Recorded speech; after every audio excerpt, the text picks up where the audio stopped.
summertime, it felt right drinking cherry wine with you. Just wanted to own it, just wanted to take the time, learn all the things that I could about you. Now it's such a mess here, oh, we are distressed here. Used to be so easy with you. What's wrong, champ? There's something in the closet. How long do you think this monster in the closet phase is gonna last? Maybe it's not a phase. Do you ever wonder how much he remembers from before we adopted him? All right, you big, scary monsters. Get out of my son's closet or you'll have to deal with me. It's a good thing you said those prayers.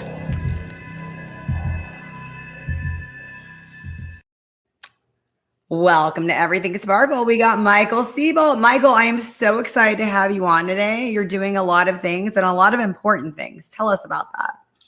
Yeah, I'm trying to integrate social awareness and mental health awareness into film more often. So I have a new short script called Dolores, which is about the underlying story of suicide and battling the demons within, as opposed to I come from like a military background. My dad was military and law enforcement. I did a little time in the police academy and stuff like that. And it's like the people in that type of industry don't talk about your emotions because it's kind of like a weakness. People see it as, if you show emotion, you're weak. Whereas opposed in America, it shouldn't be like that because a lot of people are suffering right now, especially with COVID. A lot of people are taking out their element and all that. And it's kind of like two pandemics happening right now. We have COVID, but we also have the mental health pandemic where I think suicide rates like tripled from what it usually is this time of year. So it's kind of scary. Did you ever suffer from PTSD or know people that did when you were in the military? Was that something big? Because I feel like people are talking about it now, whereas 20 years ago, it wasn't talked about like it is today. Do you think we're going in the right direction or not enough? Well, my dad was in the military. I actually just did the police department. But okay. Yeah, I had a lot of friends in the military, though, and I've experienced it firsthand. Like I had a friend when we were at a 4th of July celebration with all the explosions kind of have like a relapse where he just hit the ground and started screaming. So I really feel like we're taking steps in the right direction, but I don't think it's as addressed as it should be, in today's society. And just because, you're in the military, you work like as a first responder, normal people that aren't in those fields have PTSD too. And I don't think people realize that, it can happen I was in a really bad car accident in 2010, but whenever I hear a loud noise now, I jump. Like it's just, without it's a reflex, but it's like an over exaggerated jump. Like actually like physically, like if I'm holding a cup of water and I hear like a bang, I will like literally shoot the water out of my hand, like in a cartoon. But it's just, your brain is so triggered by certain things. And I don't think we fully understand that realm of the human body yet. Well, it's crazy that you say that because my friend George, who was a cop, he was shot on duty and he's retired cop now. And he had said that he suffered from PTSD. And I had always, for a while, assumed it was from being shot. And he told me, no, that's actually not what the PTSD is from. He goes, it's from all the things that I saw on the job and, seeing kids in a very bad spot. So he was talking about just PTSD as a police officer. So did you encounter people that had that situation as well when you were in law enforcement? Oh yeah. It's if you ever like befriend a police officer, you'll start to notice a lot of them really have not morbid sense of humor, but they joke about inappropriate things just because that's how you deal with it. You don't talk about your feelings. You just kind of joke and laugh about it. But if you look at first responders like firefighters, paramedics, law enforcement, they all have huge drinking problems. Alcoholism is a real thing. And it's just to dumb down those emotions, to numb them pretty much so you don't have to deal with it.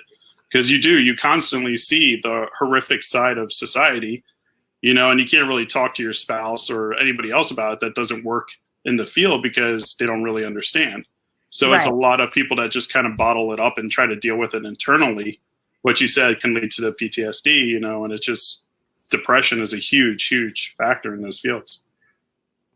So, you wrote this movie, this script. It's winning awards. You said it's going on the award circuit. Tell us what inspired that.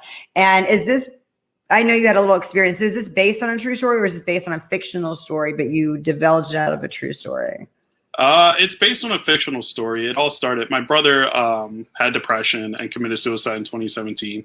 So it's something that's very near to me. And I recently lost, I think like 2 weeks ago, a friend committed suicide. So it's still very fresh. And it's interesting because, like I said, we don't talk about it. Like in my family, it's kind of like we know it happened, but nobody really like ever discusses it or discusses him. So it's like that kind of thing. And I just kind of wanted to make something that would help raise awareness. And I love horror movies. Like I have a short film that's out right now. Dolores is doing great in the festival world. I've been super blessed with that. But I thought it'd be really cool to integrate like mental health awareness into films to try to reach people like that. And it's just something that needs to be talked about more. And, I feel like everybody has been touched by suicide in some way or another. Like we have a friend that lost somebody, or you personally lost somebody. But like I said, it's weird because I don't know if you remember Happy Days, the TV show, but Right. Richie had a brother, in the first like episode, I think, and he went up the stairs and just never came back down, and they never talked about it. So it's kind of like how people deal with suicide is like that person went away and it kind of just went away. That's how it is. So Wow, I never knew that. So on Happy Days, the guy committed suicide. That was wow. Oh no, he didn't commit suicide. They didn't like the character, so he just got written out of the show after the first episode. But nobody after that. That happens sometimes in shows like. Oh yeah. It's bad in the industry too. Because actors are constantly hounded by people and all that. They don't know how to deal with their mission. So a lot of them do drugs, turn to substance abuse, and then depression kicks in and. It happens. Yeah, you're right. The pandemic definitely like raised that. I had an acquaintance that committed suicide on Christmas Day. She's like a mother of 4 kids, very beautiful. So it's I feel like we are taking this up in the right direction. We're talking about it more, and it still keeps on happening. It's like it's not, there's just so much more that can be done. So what do you hope when you wrote this story? Where did you see it going? Did you see it touching people like it is? Did you see what difference it would make? I'd hope for that. I also have a feature idea for it that's more about the story behind why he decided to do what he does. Because the short ends, and I don't want to ruin it for anybody, but the short does end with him dying, but you don't know if it's like the demon, like his internal struggle, or if he actually killed himself. So it's kind of like a thought process. But ideally, from all these movies and, God willing, I ever become a successful director where I can like have money to spend, I would love to open up clinics because it's interesting. These celebrities go to these like drug clinics and depression and stuff like that, but it's like these beach resorts that's super beautiful and they have like yoga and like a personal chef and all that. And then my brother tried to commit suicide when he was in high school, and they just locked him up in a facility for like 2 months where he could only leave his room for like 2 hours. He couldn't do anything fun. They had like board games for him, but it was nothing they could hurt themselves with. That would make me want to commit suicide more than exactly before I got in there. Exactly. And it just taught him not to talk about his feelings because he was afraid of going back there. So it's like either, you can tell somebody how you feel and then they can put you in this facility to help treat you, or you can just bottle it up and try to deal with it yourself. So ideally what I would love to do is open up facilities in each state where it's kind of like normal people can get the celebrity treatment, where you go there and you do yoga and you go for hikes, and you get outdoors and you talk to somebody about your feelings without being like judged or locked up, and stuff like that. So I think that's what we really need to strive for in this country. Because if you go to other countries like Switzerland and all that, their mental health clinics are amazing. It's like the celebrity clinics here. Yeah, it's just their healthcare in general is a lot better, in that sense of mental health. But in the US, we always just kind of, it goes back to, the 20s and stuff where they did like lobotomies on people that, were depressed and all that, to try to like cheer them up. So they would do like shock treatment and stuff. We just always try to throw pills at stuff instead of trying to like figure out the person and what's affecting them. So your brother struggled with depression for a while. Oh yeah. Ever since we were kids. He had bipolar. And there was probably other stuff. We just never got him, fully diagnosed. But it was a struggle his whole life. And so tell us in what ways your character in this film is like your brother, what elements you took from him. I think the elements I took from him was a lot of self-guilt, because you could tell he was really tortured by stuff on the inside. He would never like fully talk about it, and that's what the character is kind of guarded. And he doesn't tell people how he truly feels, and he hides his emotions from people. So that's the inspiration I got from my brother is, his character is very like guarded, doesn't really express himself, but puts on a happy face, and just tries to do his best to make people not worry about him. So I assume this is not a feel-good movie. No, it's not. Hopefully one day I can make a feel-good movie, but this one is definitely not a feel-good movie. And how was it in casting for it? Because I mean, that's kind of that had to be a lot of pressure to get that across, because this movie was a little bit more than your typical movie that you've been doing, huh? This is actually still in the script phase.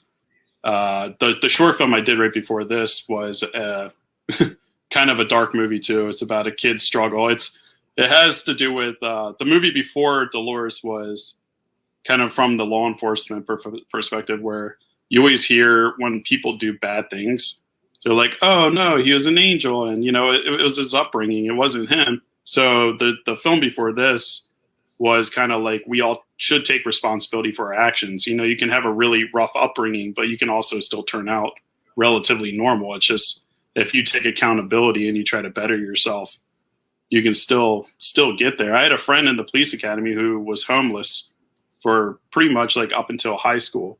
And, he could have turned towards drugs. He could have turned towards gangs and all that stuff. But, him and his mom focused on school and bettering himself and doing all that. So I just, the film before this, I just think as people, we can change our futures. You're not destined to follow one path, and that's, sorry to go off on a tangent of no. I like this, and I like that you have insightful films and that you have a nice plot to it and character development, that it's not just, to scare us or whatever. So yeah. I like that. Where can we see some of these films? Are they out yet, or they're still in the film circuit? They're still in the film circuit, unfortunately. Ideally, I'll shoot Dolores soon. It's just finding funding and all that stuff. With COVID, we had funding kind of lined up, but since COVID hit and everybody's struggling for money and all that stuff right now, we've kind of had to take a backseat to, being responsible and surviving and buying groceries and paying off your car and stuff like that. So hopefully soon we'll get it. So what's the one that's in the festival circuit now? They both are. They both are. Okay. Yeah, Sleep Tight's the short film. That's like ending its run. And Dolores is just starting. But Dolores has been doing great. I think out of 12 festivals, we've gotten into 11 and won like 9 awards already. Wow. So yeah, we're feeling extremely blessed, and hopefully, I'd love to get like somebody like Aaron Paul attached to play the main character. So that's my goal. I bought some Dogecoin. I bought a lottery ticket. So hopefully one of those hits. And have you reached out to him at all? No, we're trying to let it go in the festivals a little bit more, and then we're building a pitch deck now. I worked with him a long, long time ago, and he is like a gem of a human being. He's the nicest person you'll ever meet. So I'm hoping to reconnect, and hopefully the worlds align and everything works out. So how long have you been writing and directing? Oh man, I work full time as an assistant director, and I've been doing that for like 10 plus years. But assistant directors really only live, I think the average lifespan was like 58 years old, because it's super stressful.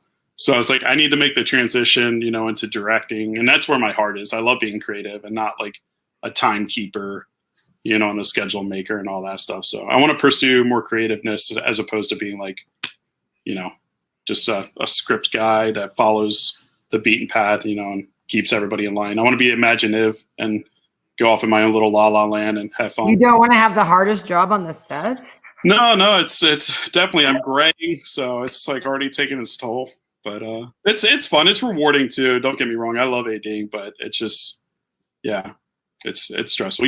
I mean, you just said it's the hardest job on the set. So.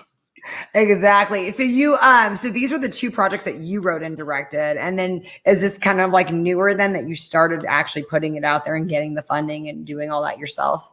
Yeah, my writing partner Greg helped me. We wrote Dolores together because it's weird. It's like a Ben Affleck, Matt Damon situation. Like I'm very visual and I can come up with stories, but when it comes to writing, I'm like, I don't know, like in 8th grade level. You know, I'm just very like not structured properly and all that stuff. I met Greg at a film festival and we've kind of been writing scripts since then. But yeah, You have a good chemistry like that. You found your match for that. Yeah. That's it's hard to find, and it's good when you know your talents and he has his, and you guys put it together. Yeah, and it's nice because he wants to produce and write, and I want to direct and write. So we're not really in competition with each other. We're a good fit, and it's like you said. I have friends that are first ADs that moved out here like a long time ago. They're in their 50s and 60s, and they moved out here to direct, but they never took that leap, and they got comfortable ADing. So I don't want to be that guy that looks back when he's 60 being like, oh, I could have directed, but you know, I chose a paycheck and yeah, exactly. That steady paycheck. I know it's rough. Especially out here. I mean, you know, you live in LA, it's the sales tax, the cost of living, gas, it's just it eats away at you.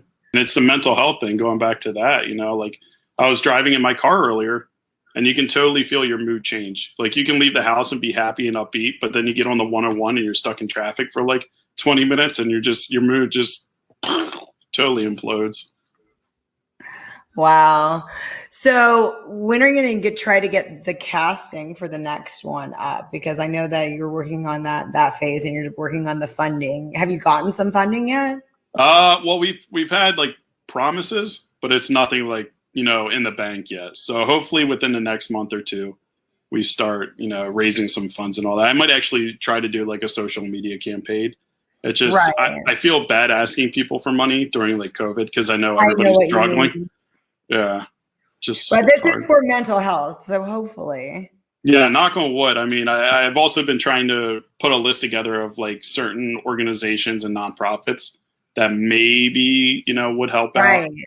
So I'm going to reach out to them soon too. Just trying to get all of our ducks in order and talk to awesome people like you about it and, you know, get it out there. Yeah, tell us if there's a place to donate for this and everything. And then if people donate, do they get to see the script or how does that work? Oh, yeah. I mean, I've been talking with Greg and we would probably do like autograph scripts or autograph stills from the set if we do have like people like Aaron Paul or bigger name actors. And if you're in LA, you're more than welcome to come out and visit the set and stuff like that. So we're trying to put together a good incentives package. So if you actually do donate, you know, you get good rewards. Well, and is this going to be a feature or a short, or just depends on the money that you get for it? It's going to be a short for now, but we do have the feature written. The short is actually the ending of the feature. So it's the whole feature leads up to the buildup of where the short starts and ends. Right. So it's about his internal struggle, his breakdown, and what leads him to the situation where he is in the short. Do you think that, and I'm sure you've researched a lot when you were doing all this, is it a lot harder for men to talk about depression and suicide than women because men are supposed to be stronger? I think you touched upon that a little bit. What have you seen with it? What are stats saying? Like, what's some of the things that you've found out from this? Oh, I haven't I've briefly researched actual statistics. I've just been going off of you know, my friends and all that stuff. Because after my brother passed, you know, my friend's reaction to me was like, oh, let's go out drinking.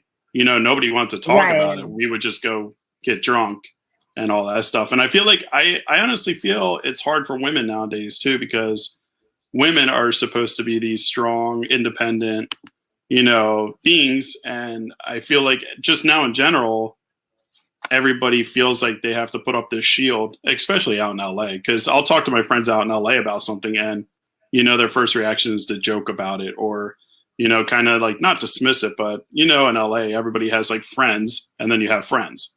Right. So it's industry friends, but you talk to when they need work or something like that. And then you have you know, maybe two friends that will come help you on the side of the road at 2 a.m, you know, and stuff like that. So it's very hard to find that connection with people. And I do feel like it's hard for men and women to talk about their feelings and discuss that aspect, because nobody wants to make anybody worry, and that's part of the short script is the character's mom calls him, but he like is talking to the mom in a normal, no, I'm fine, don't worry about it, I'm okay. But then he sees his reflection screaming for help, because that's what we all do when we talk to our parents and something is really wrong. We don't want to worry our parents. So we're like, no, mom, it's fine, don't worry about it, I'll be okay. But, on the inside, you're screaming for help, and you really want somebody to help you and ask you and pursue it. But we do that fake, like, oh, no, I'm fine. And then people just kind of drop it and don't pursue the questioning that should be probably asked. Did you ever join a support group for people that had like a family member commit suicide? No, but I've looked into it, and I've been told I probably should. I kind of use writing as like my support group. I put a lot of emotions and stuff into it, and I am very like blessed in a sense where I can call my mom and dad, and I've developed a good enough relationship with them. I can kind of talk about stuff. But I'm German Irish, so when I was raised, like, it wasn't like a very loving household. It was loving, but like I think I first hugged my dad when I got to be an adult, when I actually moved out to LA. And I wasn't like living with them anymore. But up until that point, it was like a hearty handshake, like when I would see them or something like that. So we're now just developing into this more emotional type family. But it's because of what happened that they're getting more to like, we need to be this way, or just kind of happened overnight? I think it kind of happened when I first moved out here. But now, since my brother passed, it's more like emotional. We're more huggy and stuff like that. Whereas before we weren't very like, touchy feely and all that stuff. But I do encourage, support groups and all that. It's just hard to find one out in LA that's not like, and this sounds bad to say, but on the other side of the hill. Like, I don't know where you live, but I have friends in Santa Monica where it's not that far of a drive, but I'll see them like once a year because nobody wants to drive. Everything's a far drive because it's just as it doesn't take long. You know what I mean? It just yeah, it's such a pain in the butt. Yeah. Wow. So with all of this, do you hope to like start more support groups, start the conversation, start talking? What are some of the things that you hope when this all comes out that we'll see, that will happen? I hope like we can get more facilities that will actually care for people, and you want to start the thing in every state. Yeah. And just honestly, I would love to start one in Maryland just to see like where I grew up, just to see how it would really help people. And I would love for politicians to get involved in the conversation too, because we're doing healthcare reform, but we're not actually targeting mental health. We're doing, like reaching other parts of healthcare. But I think mental health is such a huge, huge topic in this country that's not being discussed. And I think instead of, these millionaires paying $25 million to go into space, and billions of dollars to build space shuttles that will go to Mars, why are we not using that to help our human beings on Earth, and stuff like that? So I'd really love just to get the conversation going and maybe try to reach out to a few people like, Elon Musk or Bezos or one of those guys that, just have money to build rockets and go up into space. Maybe they could build a few facilities to help people, here. Yeah, I think that's so important because it's like, I don't know if you're familiar with EMDR therapy, but it's for PTSD, and it's actually supposed to be kind of like a cure. Some people have said that they've been cured of it through EMDR therapy. And it's like, I've never seen that offered for less than $120 a session. So it's very expensive. I mean, to get, and I imagine a lot of people with mental health problems are on the lower end that are poor. Like you said, we're not celebrities just going around having problems. Yeah. A lot of people are. I mean, sometimes not being able to pay your bills is part of like the depression and part of what gets you just so stressed. So I really hope that we can do something about it. I hope we could put things in motion. Yeah. Yeah. And I totally I agree with you in the sense of like these treatments, they're out there. It's just, normal people can't afford them. And I think that's the problem and that's where, Congress and all them can help, is they can actually tie it into your healthcare that is provided. Whereas like normal healthcare right now doesn't cover, acupuncture. Mine doesn't do acupuncture or anything like that, right. But it helps, that kind of stuff really helps you. And like you were talking about that treatment, I don't have $100 and something to spend every week or, every right. month. Even just once a week or even, once, that's a lot. No, that's really cool that you've thought about this going on to a deeper level, that you want to get Congress involved, you want to get this going. I mean, I don't know how many people write movies and think that far. That's really cool. Yeah, I mean, it's just I always find it funny when people waste like a platform, like they've been given a gift where you're like, say you're a celebrity or a pro athlete, and you have this gift to reach people, but you don't do anything productive with it. You know, you don't try to help people or provide, you know, some kind of support to anyone. You know, there's so many homeless kids in this country that nobody thinks about, you know, and you don't really, because we're supposed to be the superpower that, you know, we're the best country in the world and all this stuff, but we do have our flaws, and we're not going to get better until we recognize the flaws that we have and try to fix them. I do agree. And I notice a lot of people like in church settings, they're going outside of the country to help people. And I'm like, there's a lot of people in our backyard that need a lot of help that, you know, I think just goes unnoticed. So that's really cool that you're starting this conversation. Thanks. I appreciate that. Have you noticed since you've been through all this that you meet other people in your position? Because it was weird when you told me about like your brother. I have met several people whose brother had committed suicide in the past like 3 years, and it's just kind of random. Does that happen to you? You start meeting people that have gone through what you've gone through? It actually, I forget the name of the actress. She's a bigger A-list actress. So it was a commercial I was on, and her and I were sitting there talking. It was when I moved back to LA. And it happened recently. I think it was like 2018. And we were just talking about like children. And she asked if I had any brothers and sisters. And I said, you know, I had an older brother and I have a younger sister. And she was like, what do you mean you had? And I was like, I told her. And she was like, oh, I'm really sorry. You know, my son committed suicide. And then we instantly like bonded. It was a weird, you know, type thing. But for the rest of the shoot, you know, you don't normally talk a lot with actors and stuff like that when you're on set. But, you know, if I was over at craft service doing something, or, you know, if I was sitting somewhere, she would come and just talk to me. You know, we would just get into discussion about mental health and all that. So I think once you do meet somebody, you're kind of connected right away because you experience something that other people haven't really experienced. And it's weird when you think of suicide, you think that the person is in pain so much, you know, and they took their life. And I'm kind of happy because I feel like my brother's in a better place, but they also leave this fallout of, you know, people left behind that now have to deal with the pain of losing that person. So it's like that person may have found peace, but, you know, there's 10 people that are grieving now that have, you know, some kind of depression because they lost that person. So it's a weird, like, domino effect of losing somebody and then dealing with that remorse and, you know, trying to, you know, not let it affect you, you know, too deeply. Is there a lot of guilt that you see in that community? Like when you're talking to her about her son committing suicide, was there guilt on your end? Was there guilt with your parents because you think, oh, if I could have done this or that? Or have you guys gone over that hurdle? Because everyone knows it's not anybody's fault. Yeah. But how long did it take to come to terms with that? I think we've come to terms with it, but I don't think, I mean, myself, I don't think I've come to full terms with it because in the back of your mind, you're always thinking like, well, what could I have done differently? You know, could I have been there? Could I have done, you know, something leading up to this, or could I help them in a different way? But I think until you realize that it was not meant to be, but like I said, he's in a happier place now. He was always depressed, you know, and he would go through mood swings and stuff like that. So I do think he found peace, but I always think in the back of your mind, you always think about like, what could I have done different to prevent this? You know? Yeah. And I imagine too, when people have lost children, that's something that kind of comes up. That's why I was worried about your parents and like this woman you're telling me about. I was wondering what terms they've come with, or if they've talked about it with you.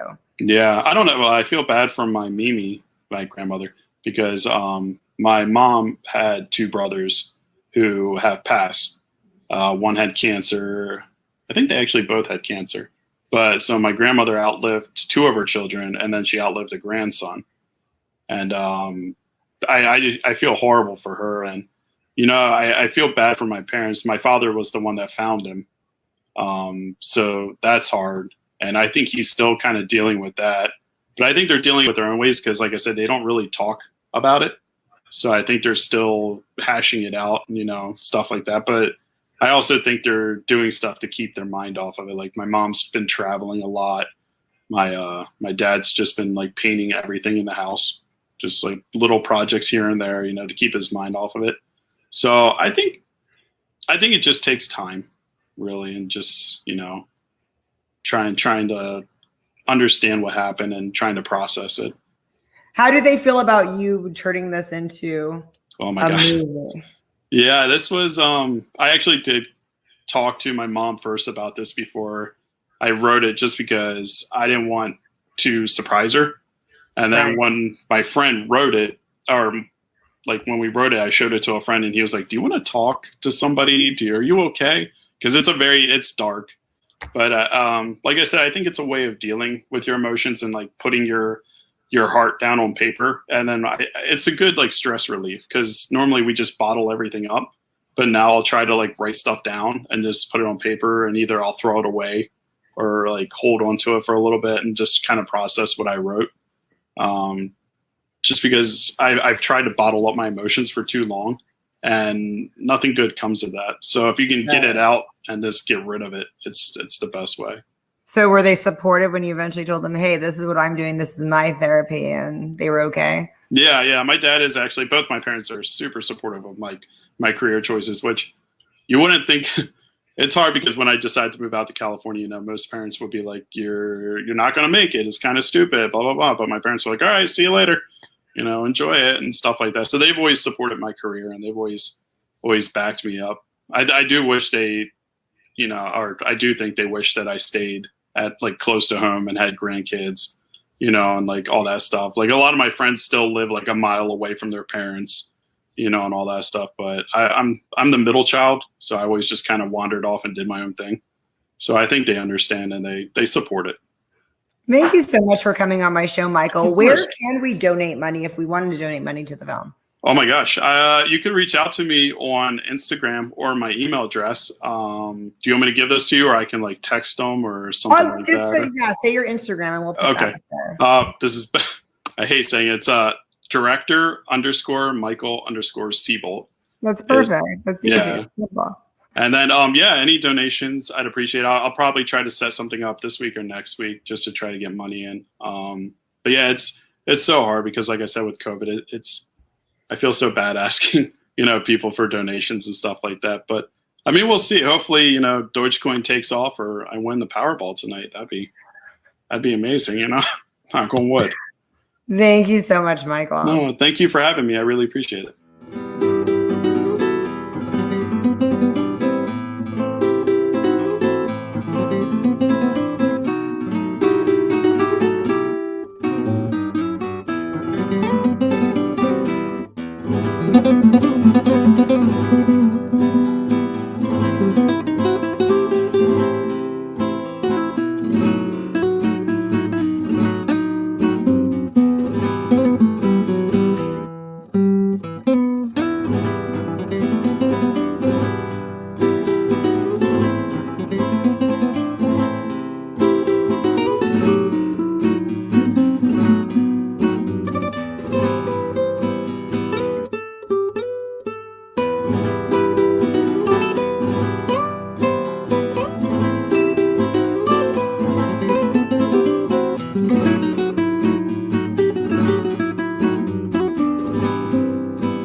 Welcome to Everything Sparkle. We have such a great show. This is our special edition. We are coming international about a very important issue. As you know, there is an ongoing war between Israel and Palestine, and here to represent Bess is Sherry Singer from Sherry's Arc. And Sherry's Arc is a great organization. We've had her on the show before. We are there to help homeless veterans. A little bit about my background. As you guys know, I'm Armenian, and we have had an ongoing genocide 100 years ago, and then it was brought back last year. We recently again had a war that we had to conquer. But the good news is our genocide was finally acknowledged by President Biden in 2021. And we've been fighting for that for years. Imagine living in a country that doesn't even acknowledge that a war existed between where you came from and another country. And right now we have Sherry from Sherry's Arc, and we have Amina, who's actually living in Israel at the moment and going through what is happening. So Sherry, why don't you take over and give us a little bit of insight of what's happening? Thank you, Sparkle. My name is Sherry Singer. I'm the founder of Sherry's Arc. So basically, the reason why I wanted to do this show is not only is our commonality of interest in war and not acknowledging who we are as a people, both Armenian and Jewish people, I wanted to talk about that my mother is a Holocaust survivor. We lost a lot of our family. 6 million Jewish people during the Holocaust were slaughtered. Now we're moving forward. 1984, I did move to Israel and became an Israeli citizen. I have been through bomb threats. One day I was just walking through Haifa in the train station, and there was a circle of people, and I was with my roommate. We were just students, just American students, naive Jewish girls wanting to be in Israel and experiencing what being Jewish and living in Israel was all about. A big circle around, and they're saying to me in Hebrew, and I do not speak Hebrew. I do a little bit now. I know all the bad words. My girlfriend pulls me back, and they're saying in Hebrew to me, stop, it's a bomb, it's a bomb. So the bomb people come and they unravel the suitcase, and then everybody went on their business. That was the first time I experienced a bomb threat. It was horrific. I was 19 years old, and I was a baby. Another experience that I had that I want to share is at 18, children don't go to college. They go to the army. My cousin is in the Israeli army right now. He's in the IDF. My cousin, the mother of the cousin that is in the army now, she served in Desert Storm. Her job was, if anybody would die, she would have to notify the families. Luckily, we had something called Iron Dome. Now, Iron Dome is a big dome that we manufacture in Israel that catches the rockets in the air. So we don't have the casualties. It saves our lives. We have the right to protect ourselves. So this is something that's been going on for years. Luckily, no one died in the Desert Storm War. Moving forward, I'm here. And I developed a program because of war and the Holocaust that was developed in Israel called the kibbutz. Now, the kibbutz is where you work and trade a free housing. That was a way of survival for these new immigrants that were coming from Eastern Europe. It was survival. That's how Sherry's Arc came about. Now, here I am today talking to you on something that's really important. Last month, we had a war. 4,000 rockets slammed the whole country. 4,000. Now, the newer buildings have something to protect. They have bomb shelters that are mandatory, but the older buildings don't. I want to introduce you today to somebody very special. Her name is Amina Kublanova. She was born in Russia. She immigrated to Israel 9 years ago. She is a well-known violinist. She performs in the Israeli opera. She's performed with one of the three tenors, Placido Domingo. How exciting is that? She was in South America. She performed in the opera houses there. And I want to introduce you to her. And she is an Israeli citizen. And she wants to tell her story. But first, I want you to listen to this beautiful lady and her performance. Hello, this is very, very nice to see you, to participate. Okay, I'm gonna play a little bit. It's very, very hot here.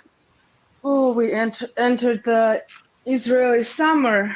How hot is it over there, Amina? How hot? Well, I know that at Fresno beating records also with the heat, but here the heat is, because I've been in Fresno in summer, there's it's mostly dry heat, and here is humid heat when you literally cannot like breathe. So That's why it's everywhere is air conditioning.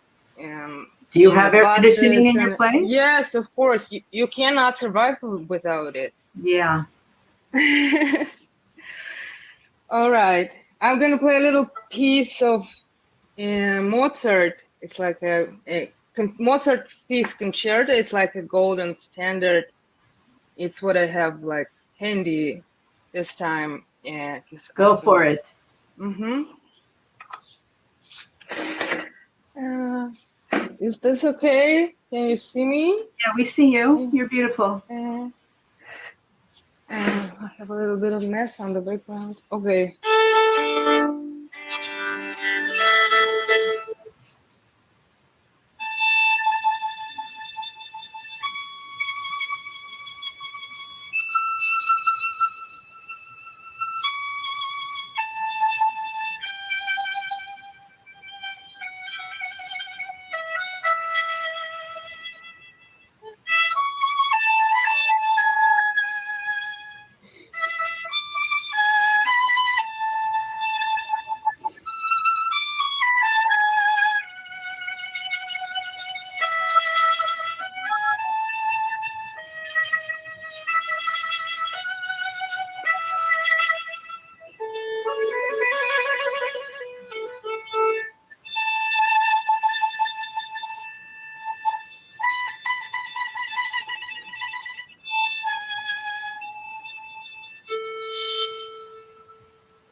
Wow. I love that.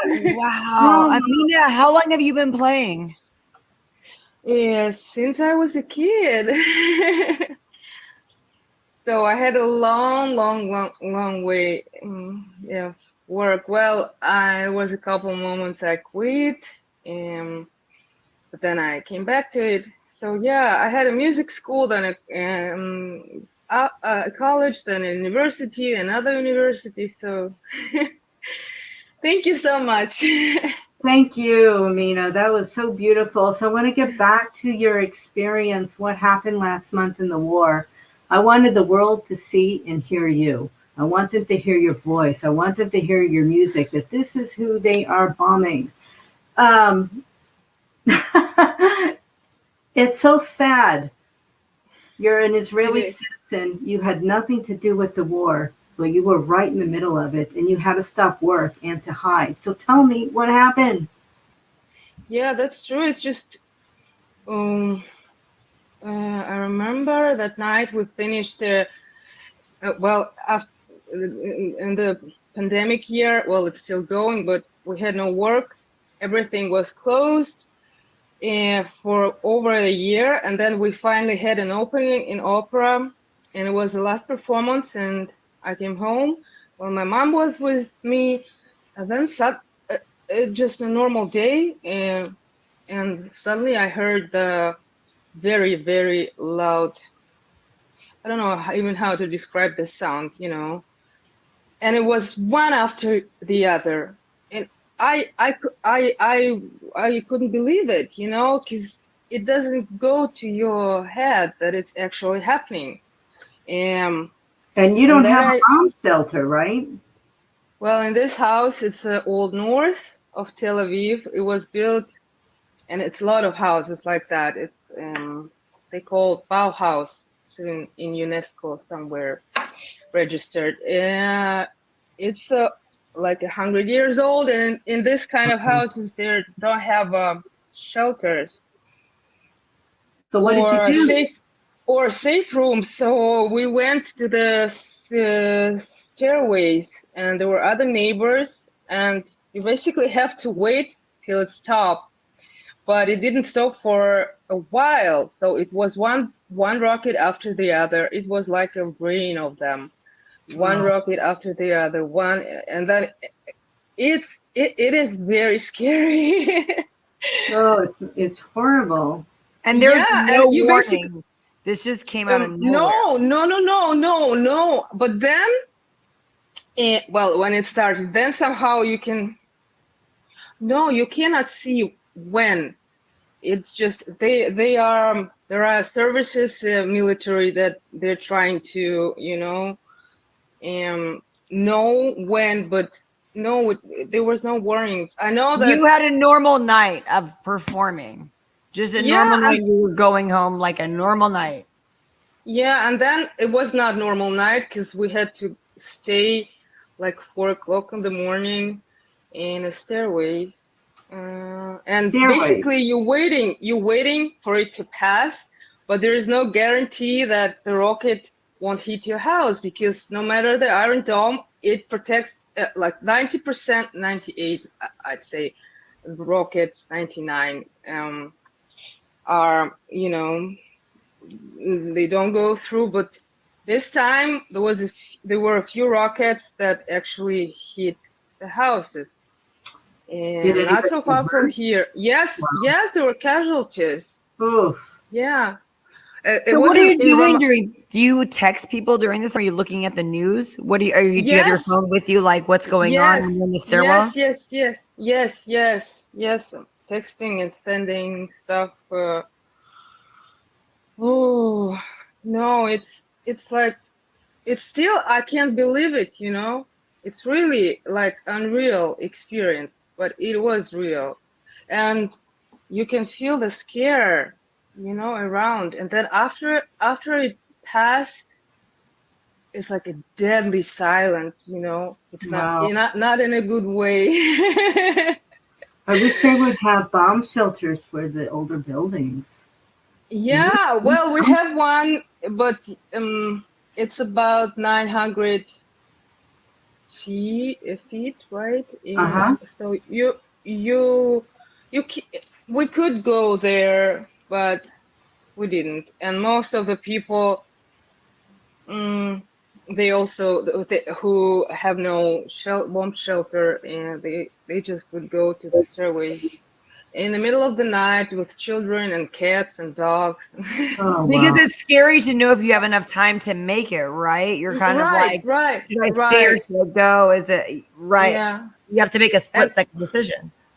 Yeah, and when it's really close, it makes such a scary, very loud a sound of explosion, you know.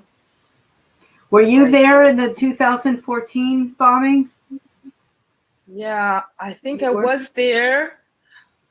Yes, and I remember the day on the beach when I saw the rocket above my head, and I saw the Iron Dome destroying it.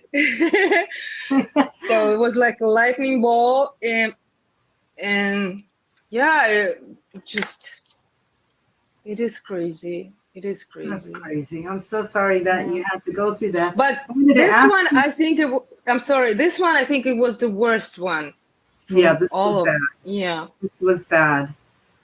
I believe It was so close to home, right? Too, because it was right there. Your house was literally being dodged from a rocket. Yeah. There are videos. Anti-Semitism is something that's become popular again since the Holocaust, and they're blaming Israel, but people don't understand it's not Israel, it's every Jewish person is affected by this. Every Jewish person. It is not fair, it's not right, and we are being attacked everywhere you go. You're an effing Jew, you're a dirty Jew, you're a poor Jew, you're a rich Jew. I've heard it all. I get it all. Everywhere I go, I get it. I fight it every day.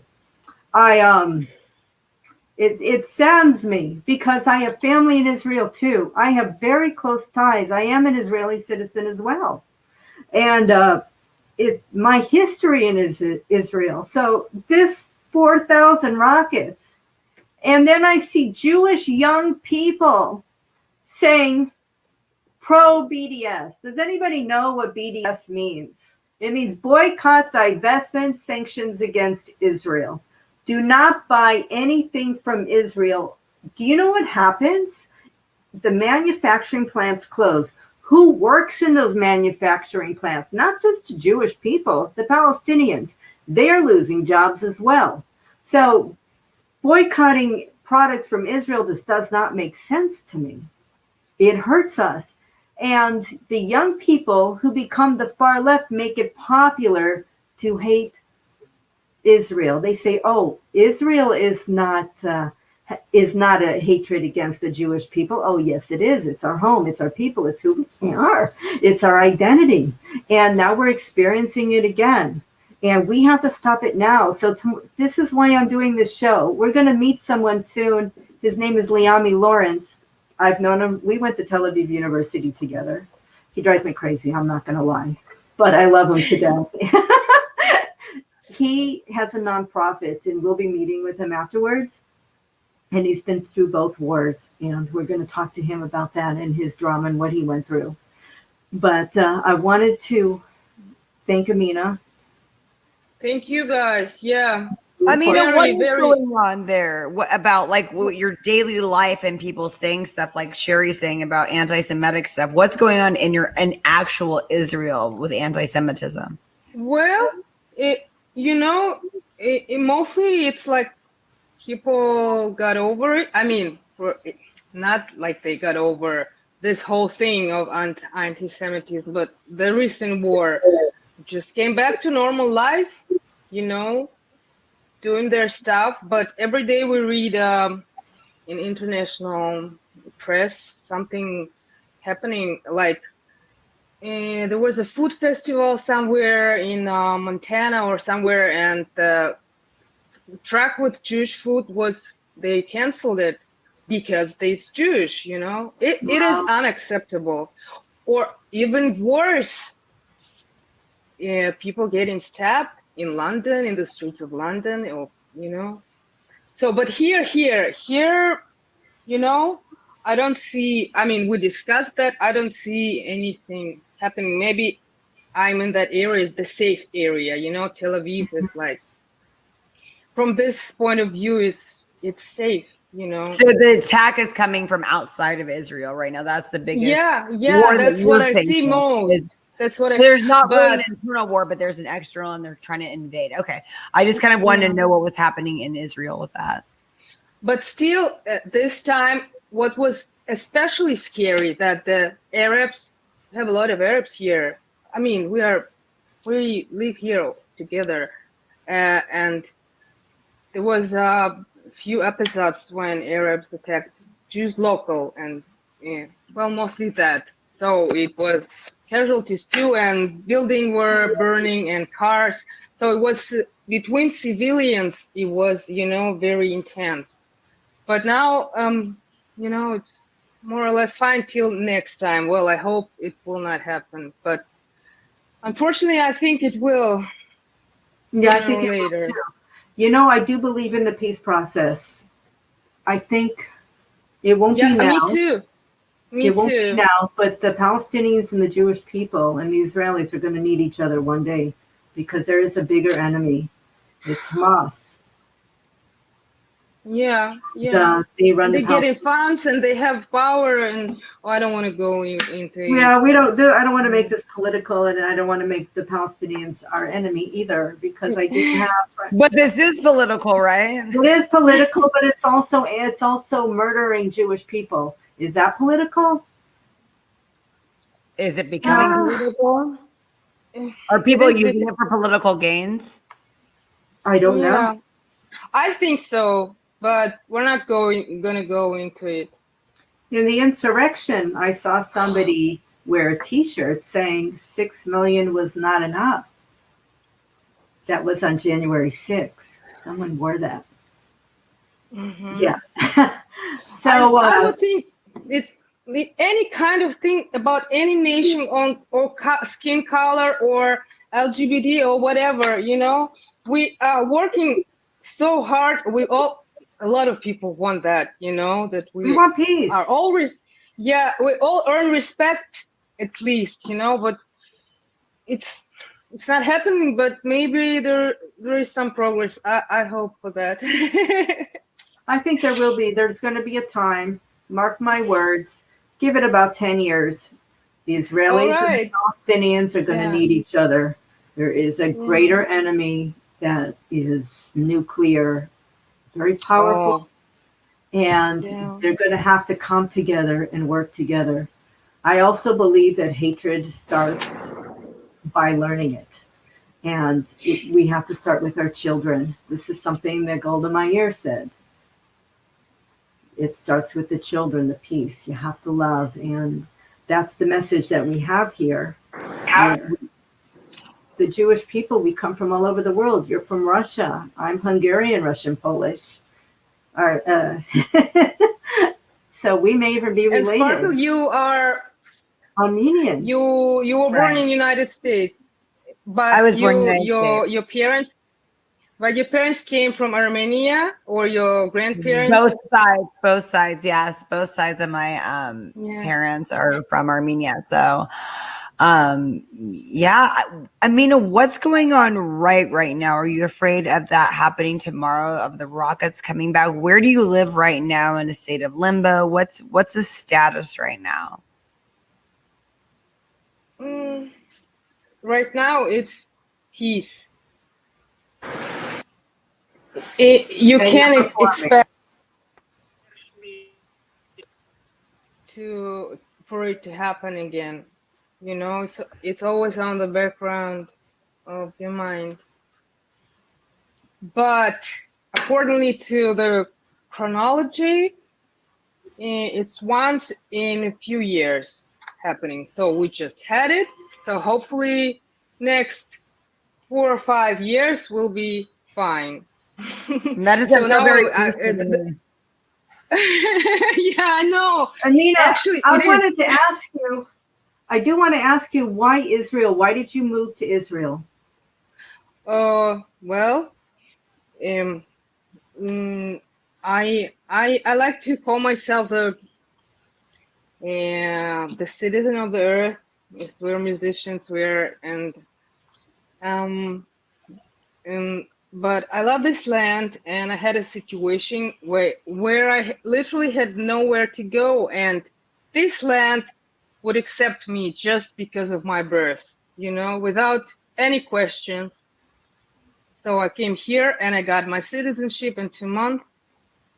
And I brought the paperwork that I'm Jewish. From my father's side, all people were Jewish, and also victims of Holocaust and all that, and camps and everything. So and I'm very, very thankful for that. And my family, my mother and my brother, he has first grade disability, and my mother is taking care of him. Israel gave everything for them, everything. They have a very good life. They would be probably be already dead in Russia. And How did you feel in Russia, Amina? Did you feel like you had a lot of anti-Semitism against you? Did you feel that there? Yeah, here and there, not like directly. Nobody said me "you dirty Jew" in my face, but here and now I would hear, oh, those Jews, blah blah blah, something bad. You knew you were different. But it always comes down to it. Like the Woody Allen said, that people would never stop talking about sex and Jews. I mean, it is what it is. Yeah. Yeah, your story of coming to Israel is the same story my mother had after the Holocaust. She also survived the Hungarian Revolution and moved to Israel in 1957. That was the only country that would accept my family.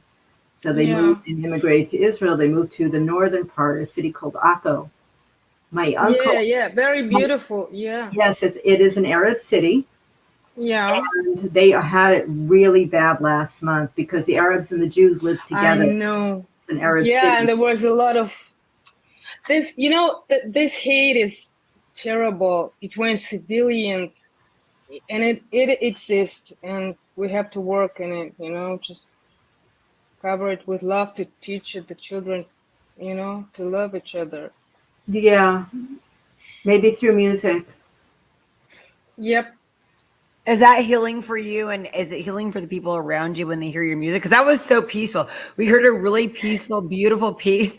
And then we started this deep conversation. Tell us what music. Yes, right. Well, I wanted everybody, I want the world to meet Amina. I want her to perform at the Hollywood Bowl. She deserves that. She's talented. Oh, that'd be incredible.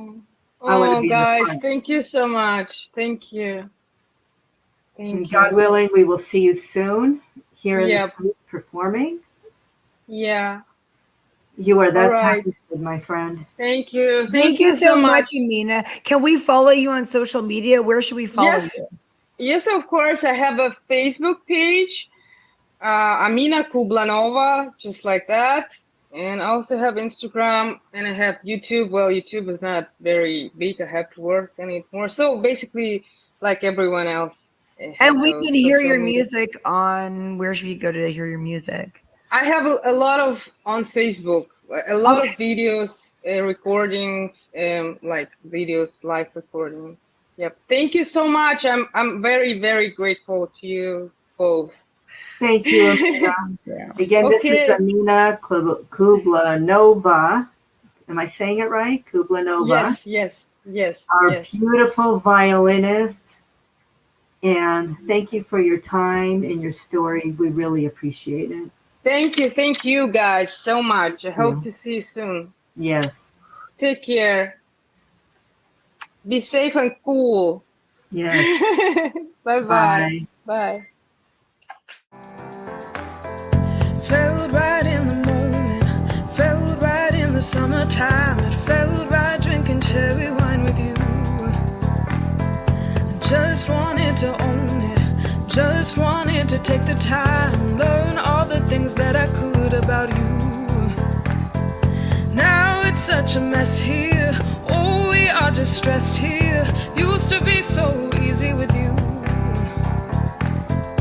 Now I must confess here, oh, I must confess, dear, don't think I'm in love with you.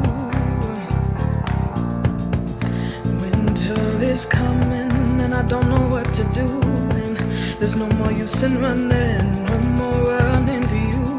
And I don't want your loving, I don't want to be just friends, knowing all this time we were playing pretend, playing pretend, playing pretend. It's a mystery.